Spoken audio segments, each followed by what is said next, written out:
every day of my life, so I'm not worried about that. That's actually a nice phrase for me. Yeah, I know. That's a step up for me. A nice phrase for me. I'm getting closer. I'm going to keep changing the inflection in my voice, and then you will never get it. If you keep changing the inflection in your voice, I don't even follow what that is. So of my voice, yeah, I'm tired. Yeah. All right, let's start. Let's start before I start screwing up other words. I start calling Daredevil John Carter. It's gonna happen. Maybe I could do a Josh Whedon here. Josh Whedon. I just can't say Joss Whedon. I really can't. You just said it. Yeah, but it's like the three. It's like the Three Stooges. Anytime he says, I forget what was it he couldn't say. But the only time he could ever say it is when he's repeating to the other two. Yeah, Stooges. Mo could never say Joss Whedon. That's correct. I remember that. That's it. Why you chowderheads? Joss Whedon. Wait, so am I curly? It could be. I would have to be Mo because I'm the crabby one. I think we're all curly. I'm Curly Joe. It's very sad. It's just a guess. Curly in my pants, but that's about it. That's what I'm saying. All right. Well, I just threw up a little bit. Welcome to the podcast. All right. Let's start Stick. Record that one for the opener. Oh, it's already recorded. So this is a Patreon account. Yeah, that's right. So this is Men in Red Tights, and we are talking. Hey, is my video on? What? Oh, you're talking about the podcast. Yeah, and those aren't tights. Hey-oh. You got to really cut down on the chlorine in that pool. Season 1, Episode 7. Shrinkage. Stick. That was bad timing all the way around. You can tell we're slap happy tonight. Oh, man. Lil finally said something really funny. Wait. A year. Let me tweet that out. A Lil said something funny. Hashtag first time ever. Ooh, I'm not going to make it, am I? Nope. I don't think so. All right. So Curly 2, Curly Joe. What'd you guys think of this one? We're talking about Stick first, right? Yes, we're talking about Stick. Episode 7, Stick. Yes. Way to check on that one. And what happened? Oh, I know what this one is. This one has Scott Glenn in it. I couldn't remember. This is the Scott Glenn episode. I love this episode. He was great as an astronaut. He was.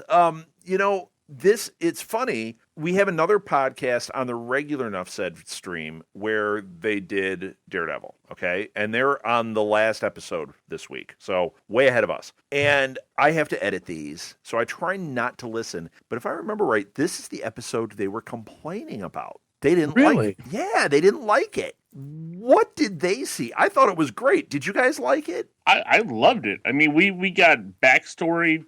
We got the backstory to Matt Murdock that we haven't gotten yet. We get introduced to the character Stick. Without it being like, here's origin story. Right. This was like so great the way it was just part of the story. We get a surrogate father figure that Matt feels strongly for, and we don't get that until the end of this episode. Right. And we get we get something here that doesn't lead us anywhere right as of yet. Right. And who Stick is talking with and working with, because there's something bigger going on. There's a few bigger things going on. First of all, what the hell is Black Sky?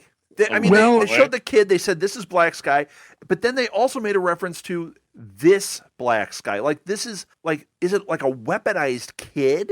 Yes. What Absolutely. The hell is that? And later in the episode, very importantly, after he gets killed, they're very mad because the Black Sky are very, very rare. Yeah, so right. They're it's like a Black Widow kind of project. Which Stick had no problems killing him because he said, Matt, if you listened, you would have known that this kid was already dead inside. Right. So these are serious weapons. They were even on the Black Sky's side, and the Japanese guy that brought him out, and they still had this kid in huge, heavy chains. Right. They were afraid of him. I'm trying to think of why the other podcasts would not like this episode. And I think this is the first episode that gets a little bit more in the mysticism that we might, a lot of this stuff I think is going to tie into some of Iron Fist coming up. Right. Yeah. And other stuff. I totally was getting that vibe.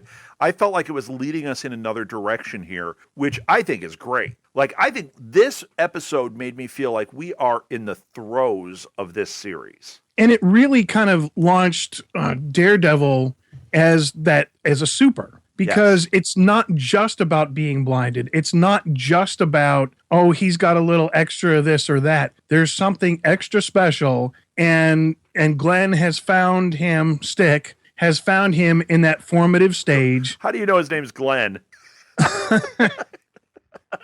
And Glenn was saying... Well, I was thinking John... Scott Glenn. No, not John Glenn. Well, I was thinking the actual John Glenn, which was how my, like... It cross-referenced. That's how I got the Glenn. You know what? But you asked the mystic part, and I gave it to you. In a weird way. So mystic. I think we all followed that. That's which means we've been doing this a little too long. Yeah, that's a serious problem. Yeah. Stick's going to show up at your house tonight. I think if any listeners followed it, they really want to go into rehab at this point because holy moly. So the actor's name... Scott anyway, Glenn. I don't think I have to explain that. No. Anyway. I think we already did. Will's asleep. Did you notice? Don't wake him up. He's a little bored. A little. Just a little. Yeah, No. Just a little. No. So Anyway, I just hear him like scratching the wall going, hey, Asa Butterfield. Why? But it's not Asa Butterfield. I know, you're sad about it. I'm not sad about it. Oh, dude, we're not talking about Spider-Man right now. What if they use him and they do a Spider-Verse thing? Why are you derailing this show? I don't know. I was trying to make a point, and now we're talking about Spider-Man. Okay, I want to talk about Mr. Miyagi. For Kingpin. I know you are. So he's Mr. Miyagi, obviously, for young Matt Murdock. Right. So, but he can't be the father figure because he's trying to teach him that there are no attachments. There is no. Which is crap. Matt called him out on that. Because he called him out, then the guy pushed him away, but then at the end we saw he still had the thing. He's attached to him. Matt is his weakness. Right. It is, but the secret super that Stick is working for, obviously, there's higher things that Matt just has no clue about. And Matt really wasn't that successful in calling him out. I mean, the guy's now, how old is the guy? He's got to be like in his 60s and 60s. He looked like he was in his 60s when Matt was 4. I mean, come on. I was taken out of the show for a minute when I saw that. I thought, wait a minute, if he's 12 and he said he's been gone for, what did he say, 30 years? Right. How the hell does Scott Glenn, he looks identical 30 years later, and he looks like an old piece of beef jerky in both things. Well, don't forget, he meditates, and it's the meditation that heals him slowing and does it down, everything. huh? Right. And we saw Matt do that already. Did you not watch the same show? I mean, seriously. I want to know why Kingpin is a black guy. Oh, wait a minute. I watched the movie this week. Son of a gun. Oh, man. No wonder you're confused. Yeah. You're like, I love Ben Affleck and Phantoms. It's the bomb. I'll leave that one alone. Yeah. Though, I went to the pool to do some laps yesterday, and they were having a birthday party for a kid. And they had one of these 2 or 3 foot balloons that look like Spider-Man, only he was on, it's one of those helium balloons. Yeah. And it's like the Mylar balloons. Yeah, it was a huge Mylar balloon of like a crouching Spider-Man. And all I could think of is, Lil would love that. Well, yeah, because is that the one that's been making the pictures have been going around? It shows where you blow it up is really not. No, well, that's the old one from the 90s. Oh, okay. So the new one, you've got another. Bob still has that one. Lil's like, I know exactly which one that is. This one's like a crawling one. It's actually lower to the ground, right? Yeah. He's like, it looks like if you put him up against the wall or something, it looks like he's kind of hanging out on a building or something. I did see a Baymax one that just came out at Balloon, and it is sporting a Baymax. Oh, nice. A Bay Mini, I should say. Oh, Lil's like, everybody gets excited sometimes. Got to go on Amazon and order that now. You're going to Party City. I do. All right, so not to change the subject, but talking about the show. Yes. So Stick goes in. He's established, that he's pretty badass and can pretty much kick Matt's butt about any time he wants. We Still, also saw him cut a guy's head off, well, cut a hand off, and we assume he cut a head off in the beginning. Yeah. I mean, holy smoke. stuck an arrow in like the scariest kid on earth. That was a great scene, though, when Matt stopped that, and then, like, you saw all these guys who he had, like, knocked out. Stick shows up back at his apartment, and he's like, oh, yeah, no, I after I left you, I still followed that car, caught up with him, and killed the kid. I was like, holy cow, because Matt did the whole speech, I'm going to save that kid. No, dumbass. I went and killed him. Actually, I think what he did was called him a pussy a number of times. Yes, he did. That was awesome. That was awesome. Jack's favorite thing. I don't know why, but yeah, it was just like, okay, you know what? You can't fight this all-out war and not kill one of these guys. I mean, yeah. But that's what makes him a great superhero. But I wonder if this Black Sky thing is going to come back later. I wonder if that is something we're going to deal with Iron Fist. Oh, they've got to pull it out at some point because it's in the bag. I mean, it's there. You know they're rare, but there are more of them. Yeah, it would make sense to not have it be in Daredevil, but to have it pop up in either Jessica Jones or in Iron Fist. That would make sense to me. They can use it also. I mean, because we deal with the Hand, with Daredevil, with Elektra, and this could be a tie-in also to bring in Elektra in for season 2. Yes, which they casted today and teased today. Yes, nice. So now we've got Elektra and Punisher in season 2. You know, the only thing that has me a little nervous is, hey, we had a hit. Let's heap them on. That makes me a little nervous. But at the same time, I'm actually really excited because it's Elektra and Punisher. Right, and they're already filming, but they haven't started filming Iron Fist or the solo Luke Cage series. Right. Now, Luke Cage, I'm not nervous about. I've been reading things about Iron Fist that make me a little nervous. Like, are they having trouble pulling this one together? So they've been trying to make an Iron Fist movie since the 90s. Right. So is there? I don't get what's so hard about it. Is it that they're debating, like, how far into the mysticism should we go? I think that is the big part. But I think they should go for it. Because if they're able to pull off a Doctor Strange, why not do that with Iron Fist? Because... if not, why not forget Iron Fist and just use him in the Defenders? I think the issue is because they've already set some of the ground rules for this series with Daredevil. That if they want to try to match that, which it seems that they're trying to do with Jessica Jones, going completely off into the big mystic realm for Iron Fist might not fit, and maybe they don't really have the budget with Netflix. Sure, I don't know, but do they? Yeah, I wonder about that though, because it is Disney, and since it's all in-house production, I think that they can get around that budget thing fairly easily. Probably, and I don't even think it's an issue because I mean, look how much money they've pumped into Agents of S.H.I.E.L.D. and I'm sure they haven't made that money back. You know, I mean, you look at the ratings and the. Oh, I'm sure they have. If you think of their advertising and all that, I'm sure they have. I'm sure that's the reason that show wasn't canceled after the first season, because it was making money. It's like Under the Dome. Under the Dome sucks, and it's making money.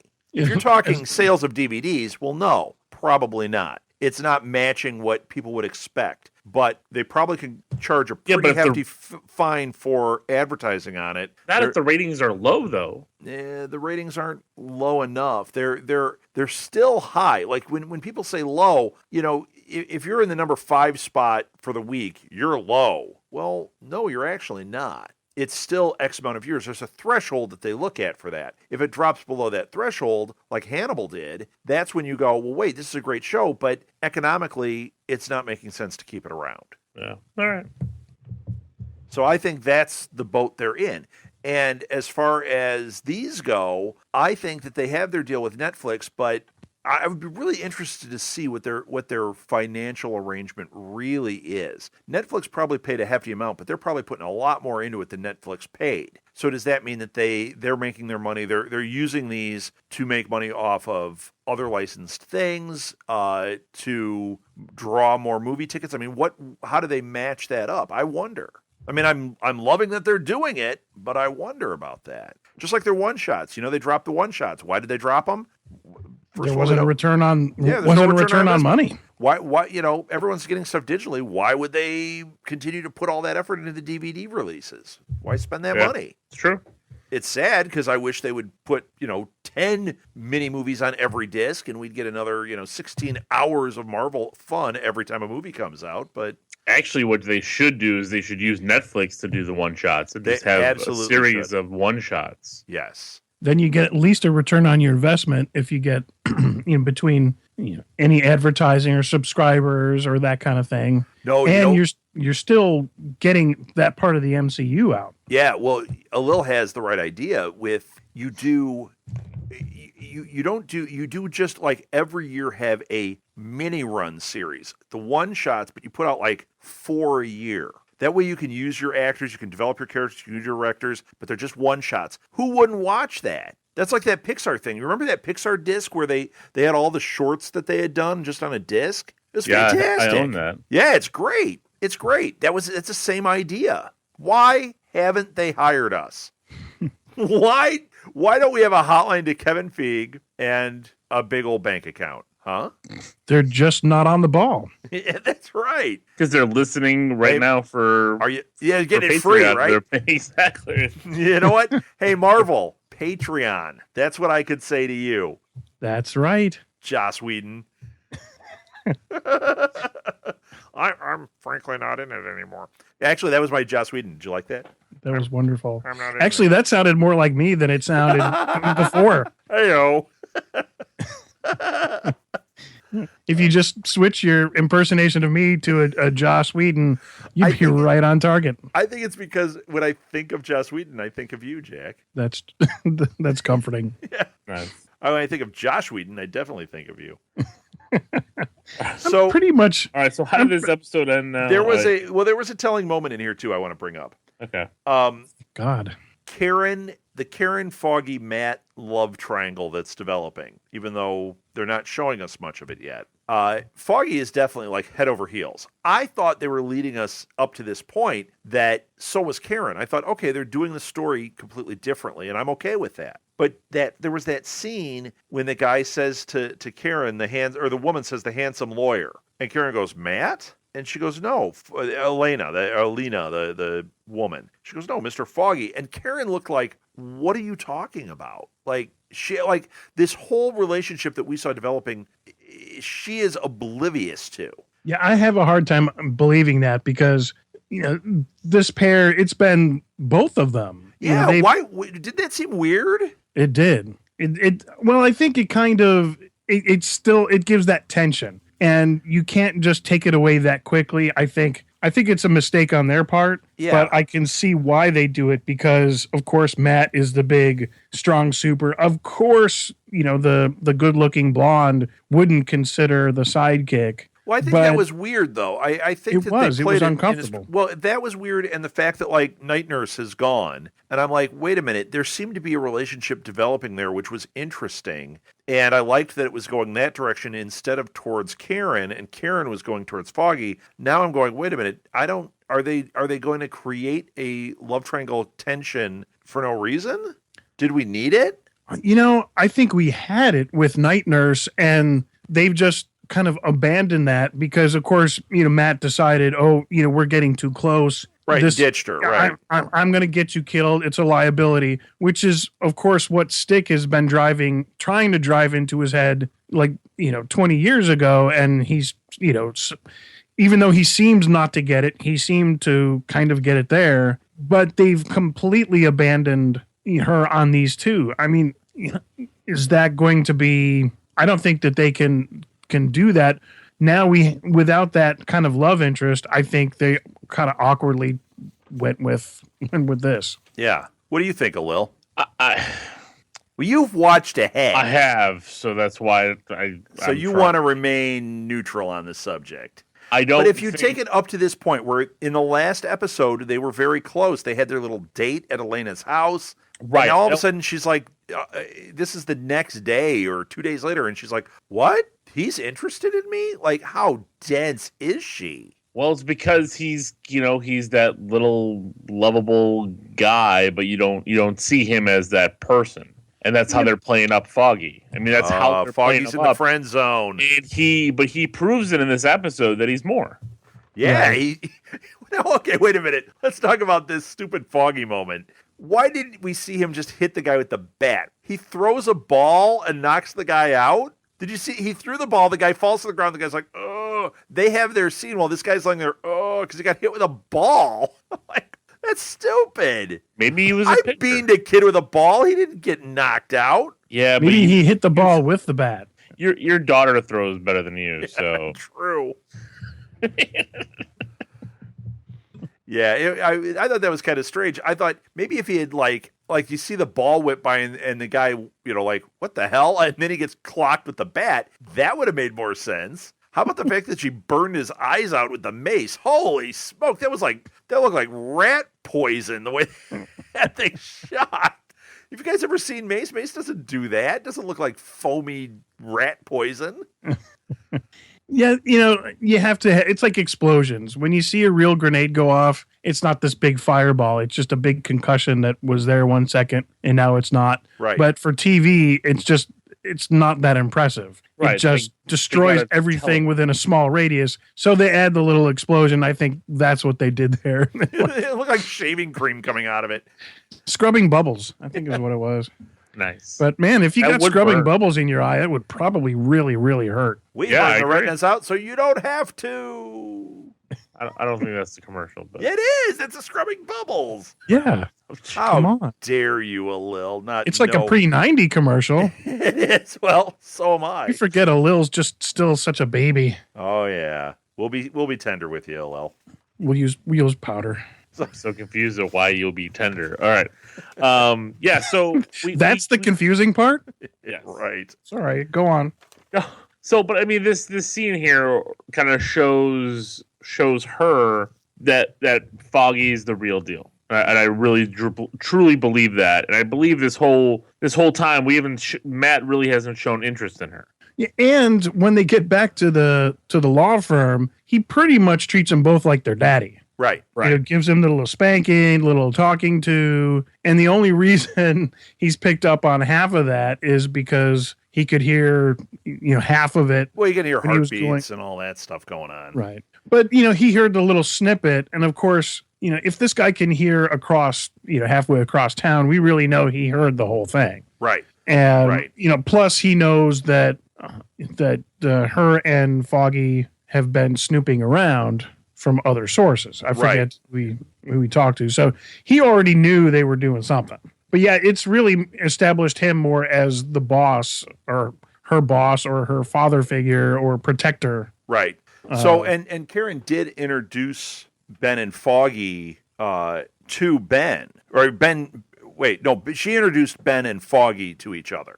Right. So now Foggy is in that mix, which that's an interesting development too. Like she trusts him enough and she puts him in there, but this is like Scooby and the gang. I don't see this working out. I think it's gonna be that fine balance for a while, but I think they're gonna have to go with this for at least a while. Yeah, I just don't think this is. I think somebody's going to get hurt. Is what I think. Oh yeah. Well, it's either going to go two ways, and of course, if you've looked ahead, it's easy to know. But I haven't. Either they're going to keep doing their own investigations, and of course, somebody's going to get kidnapped, and Matt will have to save them, or the new rule about doing all this stuff off the phone has kind of reeled them back into reality. Right. Hey, yeah. you Hopefully guys that's really... the case. Hopefully we've got that part of it reined in, and Matt can now deal with Ben, and we'll go forward because that's what's coming for sure.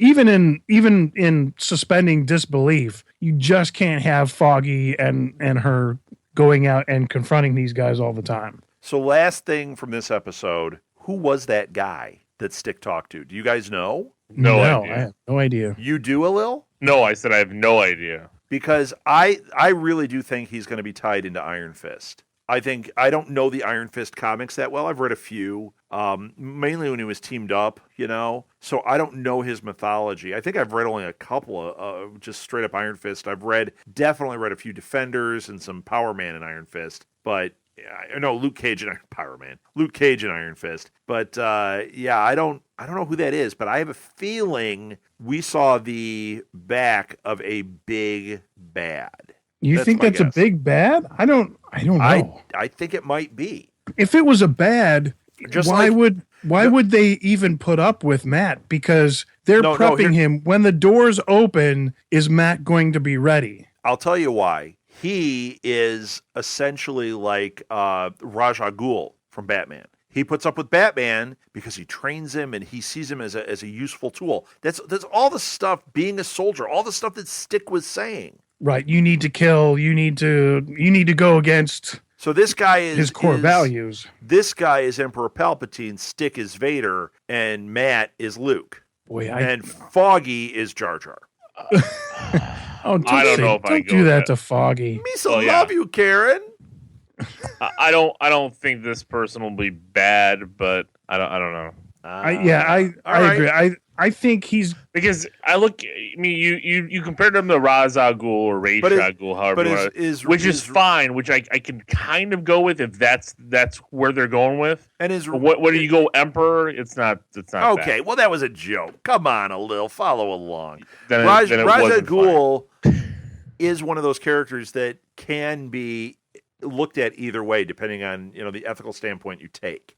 They've developed him into a bad guy, but there are, in the early books where it dealt with him, you kind of went, yeah, but he's doing this out of what he thinks is right and moral. Yeah, but so was Kingpin. I mean, but obviously, they're playing that really well. I mean, even after this episode, I was feeling, starting to feel bad for, they're showing the parallels and, he's getting ready and he's putting on his tie and getting ready to leave. And all he sees himself as that kind of fat little awkward kid. So you've just moved into the next episode. Let's do it. So Shadows in the Glass, that actually starts out with that. Oh, okay. I thought that was where the end of the other one. And he sees himself as the bloody kid. And let's talk about that story. So I don't know. I mean, I've read a lot of Daredevil books. I don't recall really getting a fleshed out story of Wilson Fisk before. Well, they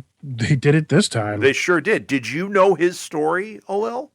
No. I mean, I knew that he grew up like in a rough neighborhood. I didn't know all this stuff about his father. I don't know if this was new or if this is true source material from the comics. I would like to go back because Loeb is writing this or is very involved in this, and I just read Loeb's Daredevil Yellow series, which I can see elements of in this. Kingpin is not there. I wonder if Loeb has written a Kingpin story that I just haven't run across yet. Unless it's somewhere else in, the Marvel Universe. Like, if this story could be out there, but it just fits with the story I just read in Yellow. I could see this story playing out in that. By the way, read Daredevil Yellow. It's really, really good. Kind of like Batman Year One. Really cool.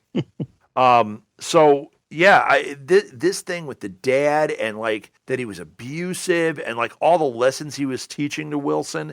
I actually, this is the first episode I had to look away because of like when he was beating the mom. I was like, oh, I can't. And you didn't see anything, and it was still hard to watch.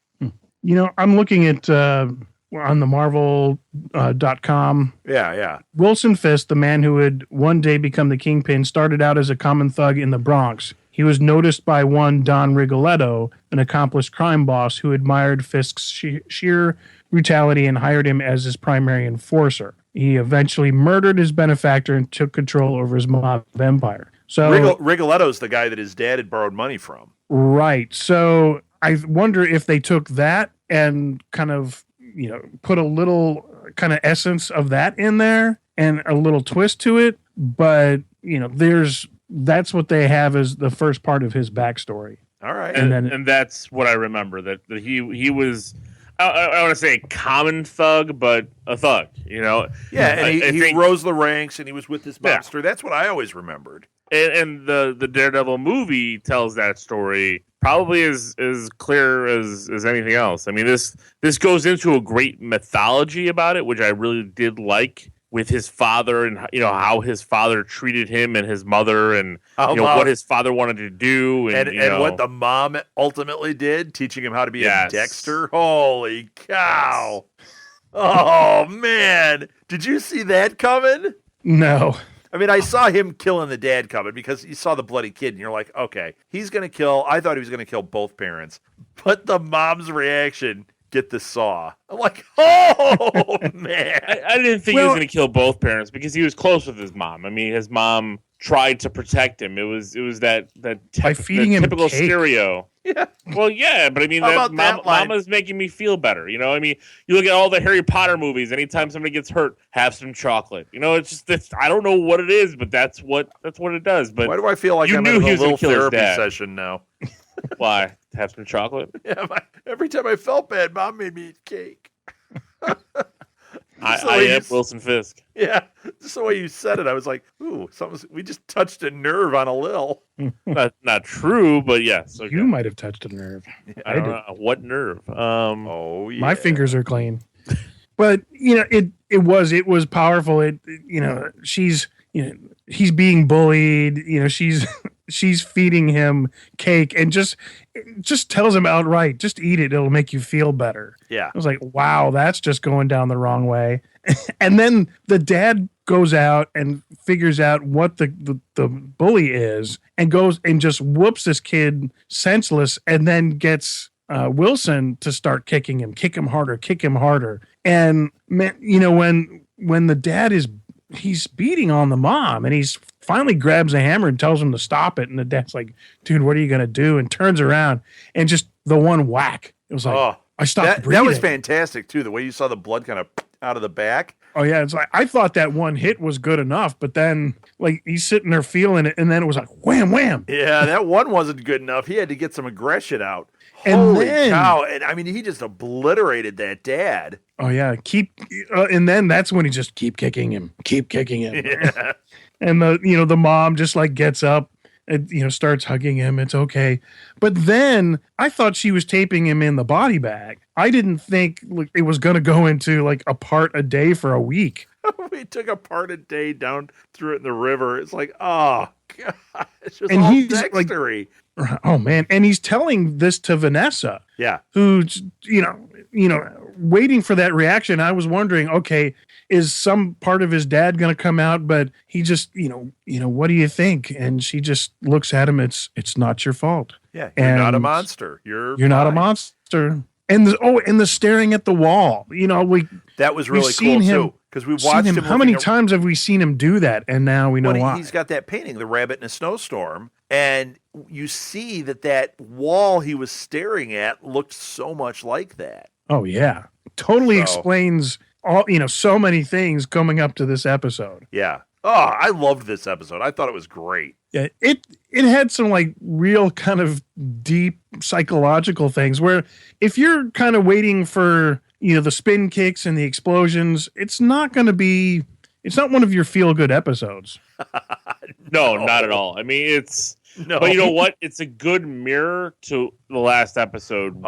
Shadow in the glass, in other words. What? Yeah. Is that what this is called? Well played, Alil. Well played. but I mean, it is. I mean, we get in back-to-back episodes in the middle of this series, basically the origin that directed our two main characters to the point where they're going to intersect. Right. And it's good. It's really good storytelling, and it's good to see. I really love this episode. It's good. I mean, just watching the Kingpin make a freaking omelet. Yeah, was just like it was great. Who does this? Yeah, it was great when it took its time with those scenes. Yeah, exactly. Oh man, and the cello playing in the back of the cello solo. Oh man, that was powerful. Yeah, it was all good. Okay, let's go on to the Daredevil part. It's actually not a big part of this one, but Blake has woken up. Yes. And Kingpin's got to deal with that. So they get Harrison. Is his name Harrison? Hoffman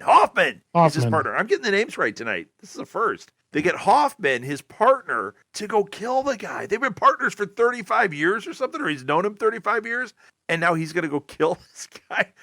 That was crazy. How about that line? He goes, how much would it cost for each year?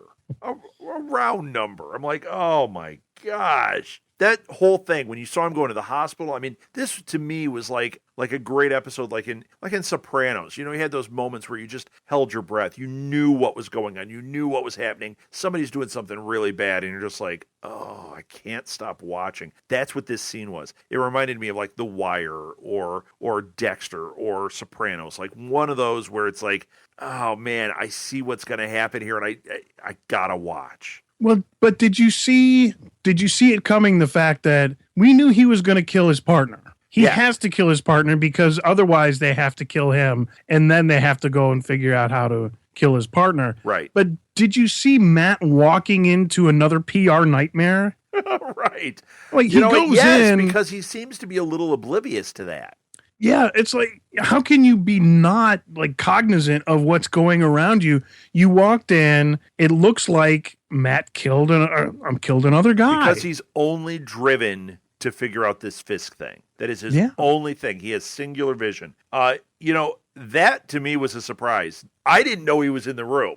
When he grabbed that guy, I was completely surprised by that. Yeah. And when he went to tell the reporter, he goes into the night and it's raining and he thinks somebody's about to kill him, and it's the Daredevil. Yeah. And so he confides in him. He said, okay, all right, you're not going to kill me. So now what? And he talks about, he talked to, was it Blake? Who was the guy that died? Yeah. Blake. Blake. So yeah, he gave me a name and blah, blah, blah. He said, well, did you get a recording? Do you have any way of proof? Is there any proof? He's like, no, but completely useless. We got to expose this. We got to throw this out there. I loved this scene too. As Ben was writing the story, he was trying to put the story out there. Kingpin goes on TV and basically says the same words. I thought that was clever. You guys are like, no, that was stupid, but we'll let the guy think it's clever. Well, I thought it was really clever. I liked it. I did too. I was thinking, the more I think about this, there's a war coming, and I think it's kind of the elephant in the room. What all this is building up towards something bigger. Now, when you talk about these guys that are all big players, whatever Stick and his guru, whatever they are, good or bad, we do know this big war is coming. And how is Matt really going to be able to handle any of this? Right. I mean, he can't even handle some of these real life situations. Well, he's got to come to a point where he figures this out. Well, this is where this series is going. Like, we're gonna see who Matt is gonna become, because he's still not there yet. He can't deal with this properly. He doesn't understand what's really like Rob, you said it right. He has singular vision right now, and his vision is all pointed at Wilson Fisk and doing this. And then we see the flip here because Fisk is smarter than Matt right now. Right. And he knows how to play the game, and he's got enough of a supporting cast that is willing to do whatever it takes to make him succeed. Matt is doing this on his own. He is kept everyone close to him in the dark about what he's doing, and this is going to come to a head.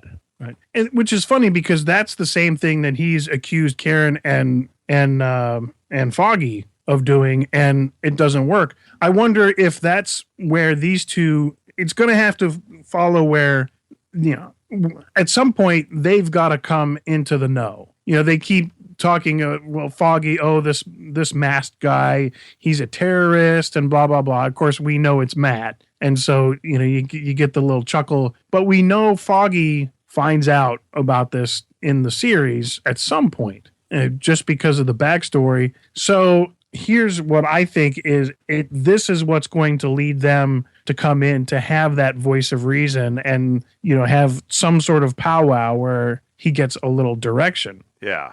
I mean, Stick came in, and now if a guy comes in and whoops your butt on a regular basis, maybe he's the kind of guy you should at least kind of listen to, but he won't even listen to him. Maybe it's a bad thing. Maybe it's a good thing, but we don't know. Yeah. Huh. Agreed. Yeah. I agree with what you said. It makes sense. I know what happens, so I'm not going to tell you. All right. It makes sense. Thank you for not telling us. We'll find out more in the next episode. Spider-Man comes in and... No, I already know that's not true. You would have been. Do you? Yeah. Yes, because you would have not stopped talking about it. That's how I know. True. There would have been my phone would have blown up like it happened. It happened. I have a question. Okay. Between all the stuff that we talk about Spider-Man and all that gets put on the social media by our other podcasting friends, are you that like into Spider-Man, or is it anywhere close, or we have just inflated this to like unattainable levels?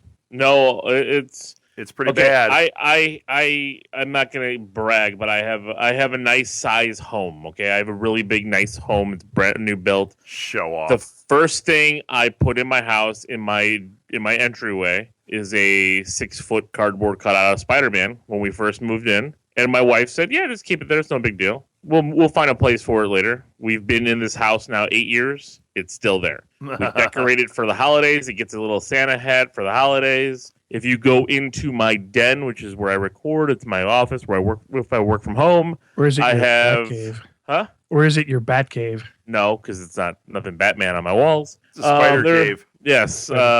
There's 5, 6, 7, 8 pieces of 9, 10 pieces of Spider-Man art, plus the original Spider-Man movie poster framed. I don't know, a couple dozen Spider-Man action figures. There's a ton of Marvel action figures as well. Yeah, I love Spider-Man. There you go. Yeah. So it's pretty deep. Yeah, and autographed pictures of Tobey Maguire all over my room. Yes, it's sad. Yep. You got anything from Josh Whedon? I do not. Oh, no Josh Whedon. No, I think, Jack, I think you should get a picture of him and just sign it Josh Whedon and send it to Lil. I think I should. Actually, what would be really cool is if I got Josh Whedon to do it. To write Josh Whedon? To write Josh Whedon to a Lil and get a picture of him doing it. That'd be pretty funny. That is going to be my goal. That would be amazing. And it'd be worthless because everyone would look at it and go, that says Josh Whedon. No. See? We have this picture. You have to be in on the joke. See, if you were a real Spider-Man fan, you would know exactly what we're talking about. Even though he had nothing to do with Spider-Man. That makes it even better. Yeah, but you see, it means you listen to the show and you know that, see, we are now part of Spider-Man lore. That's where I'm going with it. Oh, we are. Are we? Alil's not. We are. No, we are because we're connected to Alil. Oh, we are because we're connected to Alil. Yes. Okay. It's like, he's plugged in, and we're getting the charge from there. Gross. I don't know where this is going. Are we done? Can we end this? Did we talk it out? I don't know. Did we go over it? It seems like we're missing like some small ingredient. I can't think of what it is. Ben, you talked to Daredevil. Let's see the code. What is left? There's something about. Oh yes. The Japanese guy. Nobu. And and the boss lady. Gao, Madame Gao comes into his house. Yeah. And she's like, you know how I found this? Because you're sloppy. Yeah. And because, not just sloppy, but didn't she say soft? Yeah. Something like that. Yeah, because you've gotten soft. And so they're having like this translated conversation, and all of a sudden she's like, she busts him out. She starts speaking English. Yeah, and then she's like, I speak a number of languages. And then she calls him out. Right. Well, and he says, know you speak Japanese? Yeah. And so they start having a conversation in Japanese. It's like, oh my God, that was amazing. Yeah, and that was great. She said, and here's the most important part, and this is huge, because she said, I'm doing this as a courtesy to show you respect, but get your house in order. And that's what makes him totally flip out. Yes. That's the he's all about the control. Point. And at that point, he realizes my control is not what I think it is. And it freaks him out. It was kind of funny. Martha and I were watching it, and she right away said this. If you watch that scene, Gao gets up and walks. She literally just gets off screen, and he flips the table and has the tantrum. Martha goes, there's no way she was out of the room when he flipped that table over. It was too fast. It's like she just walked off camera, and he goes, ah! That's funny. It's like, well, yeah, they might have given that a couple more beats till maybe you heard the door close or something. See, when I do stuff like that, my wife just ignores it. It's like, yeah, it didn't happen. I'm turning into the Hulk, and blah, blah, blah, blah. My wife's like, yeah, whatever. I'm out. Oh man, We all kind of do that. Yeah. I turn into Spider-Man. I could just see a Lil like hanging out at the ceiling going, dadgummit, this is a rotten day. I'm going to get all those guys. No, he's a happy guy. He doesn't do that. Mm-hmm. It's true. I can't believe it. If I get a hold of them, I'm really mad. I'm going to spray my Spidey web on them and tie them all up. Mm-hmm. So he's turned. Now he's turning into Sling Blade. I was gonna say, what is going on? Some It people is call it too a spider late. web. I call it a Kaiser blade. Mm-hmm. All right, man. I'm ending it. Let's Patreon end it. subscribers, thank you. Thank you. Thank you. We will Thank continue you. to bring you this amazing content. What do we have? 5 more episodes to go, so that means 2 or 3 of these, depending on how we divide it up. But thank you so much. We can't tell you how much we appreciate your support. And we will be starting the summer series very soon. Hopefully you've enjoyed all the stuff that's been kind of taking its place over the last few weeks. We've had New Marvel Roundup and Super Connectivity, and then, Podcast Without Fear, the other Daredevil podcast. So hopefully that's all been fun for you. Yeah, just we'll keep pumping this stuff out, and we will have those summer series going soon. And then I think we'll have to figure out what would be another Patreon series to do in the future, because this is pretty fun. Sounds like somebody should let us know what they want to hear. Yeah, that sounds like it. You have a pipeline that no one else does, so write in. Okay, social media. You could follow the show, as you know, at Nuff Said Pod. It might be Nuff Said Podcast. I don't know. Just type in Nuff Said and you'll get it. Find us on Facebook. Like us there. You can follow me at R Southgate. You can follow the company at SMG Pods. Jack, where can they follow you? At Jay Wengroski. And Alil. At LOGEEKZ for the League of Geeks podcast, and that's Geeks with a Z, because of course we are hip hop. Who's we? You got a turd in your pocket? Sure. Oh, you meant Steve Well, and the Sean. Geeks, Steve and Geeks. Sean. Yes. And not a little hip hop. No, we are hip hop. Oh, wow. You have upgraded. Not You really. have upgraded in a big way, huh? Sure, I don't know. You know what I say to that? Yo, yo, yo. That's right. All right. Are we done? Is that everything? That is everything. All right. That's all I got. Thanks a lot, everybody. We will catch you on the flip side. How was that for a good exit? Oh, Lord. This is terrible.